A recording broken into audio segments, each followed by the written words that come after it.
He froze prices, putting the brakes on runaway inflation, and banned a subversive cult called Christianity. In the short term, Diocletian's reforms were astonishingly successful. Romans breathed a sigh of relief as peace and order once again reigned in the empire. Certain the Roman world was back on track, Diocletian did something no Roman emperor had ever done. He retired and lived quietly to be an old man. But the peace didn't last long. By the 4th century, no amount of bureaucratic restructuring could cope with the class conflicts and the political infighting tearing the empire apart. If Rome was to survive, it needed more than a sane administrator like Diocletian. It needed a ferocious and all-powerful ruler. It was about to get one.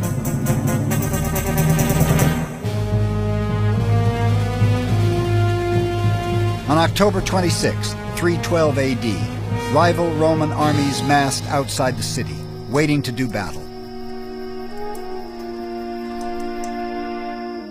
At the head of one was a young commander called Constantine. He knew the next day a river of Roman blood would flow. He also knew that if he lost, it was all over. His claim to the empire, certainly, and probably his life. Constantine looked up into the sky. He saw a cross of light that seemed to burn itself into the heavens, and above it the words, "In hoc signo vinces," by this sign you will conquer. He had crosses painted on the shields of his troops. The next day, at the Battle of the Milvian Bridge, he smashed the armies of his rival, Maxentius. No sooner was Constantine installed as emperor than he repealed many of Diocletian's reforms, including his ban on Christianity. But he went even further, declaring himself a Christian. Romans were stunned. Most thought Christianity was just another weird Eastern sect. Suddenly, their new emperor had declared himself a cult member.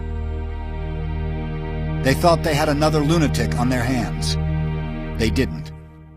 Constantine cleverly saw how Christianity could unify an empire coming apart at the seams. Unlike Rome's pagan religion, it preached discipline, obedience, and only one God. Constantine is one of the most dynamic figures in Roman history.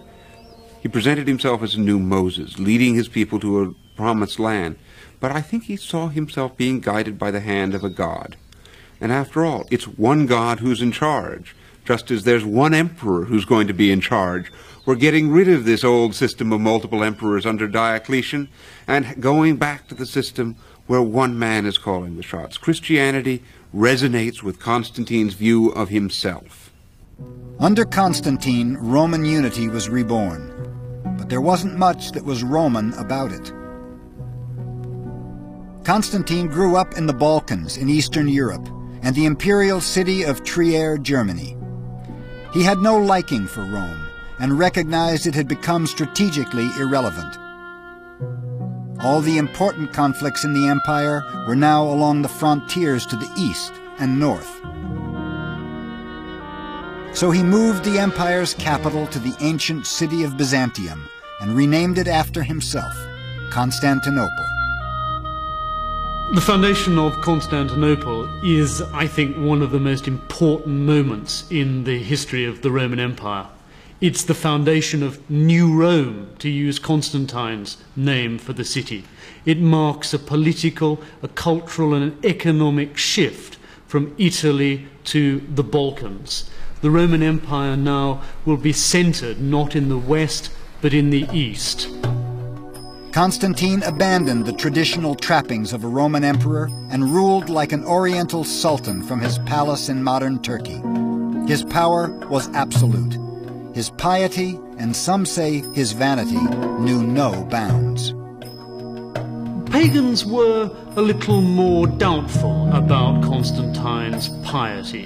One pagan story said that Constantine converted to Christianity because, having murdered his son and had his wife suffocated in a hot steam bath, he was desperately in search of a religion that would give him forgiveness. And Christianity was the only religion that would do that, Constantine having been flatly refused forgiveness by a number of pagan priests. Before he died, he had 13 coffins placed in his sepulchre, 12 for the 12 apostles, 1 for himself, as if Constantine was the 13th apostle of Christ, the one who finally brought his kingdom to earth. It may have seemed like God's kingdom was coming to earth, but not for long. Christianity's growth from a small, persecuted sect to the dominant religion of empire was a violent and bloody one. Even before Constantine died, fine points of Christian doctrine about the Holy Trinity were generating furious debate, and before long, bloodshed. In 366, a conference of bishops left 137 corpses on the floor of a Roman basilica.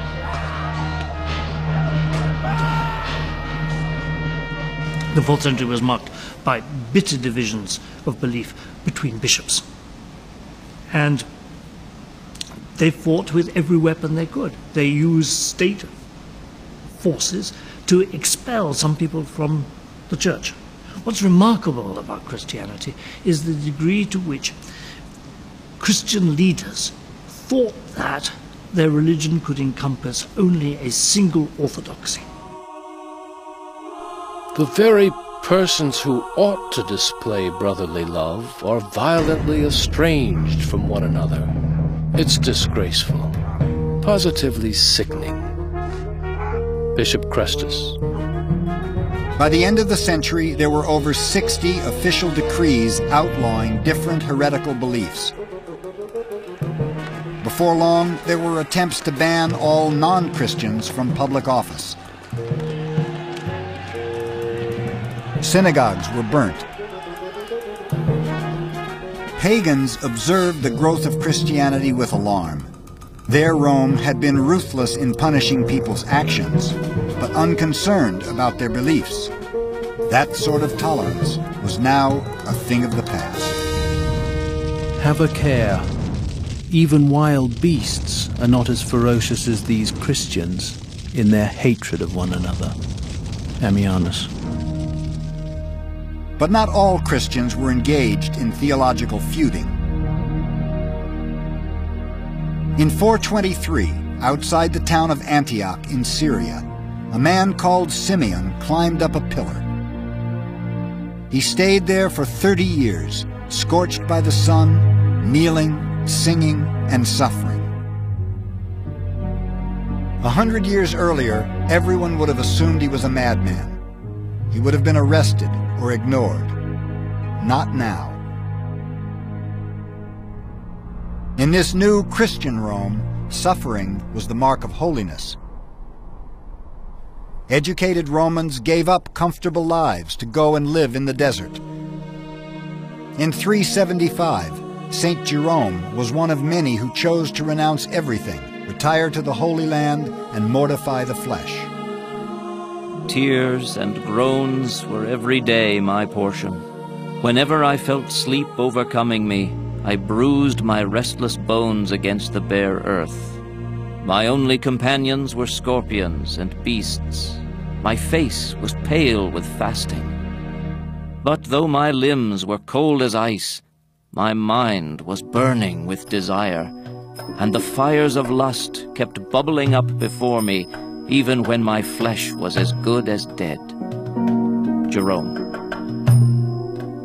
Romans had always reveled in grandiose displays of wealth and power. They had inherited from the Greeks and Etruscans a love of the human body and its appetites. In Rome before Constantine, if you had it, you flaunted it. To the pagans who refused to convert, Christian self-denial was bizarre and puzzling. The ones who call themselves monks live in unspeakably dreary places and shun the light. Why would a man choose to live in misery in order to escape from it?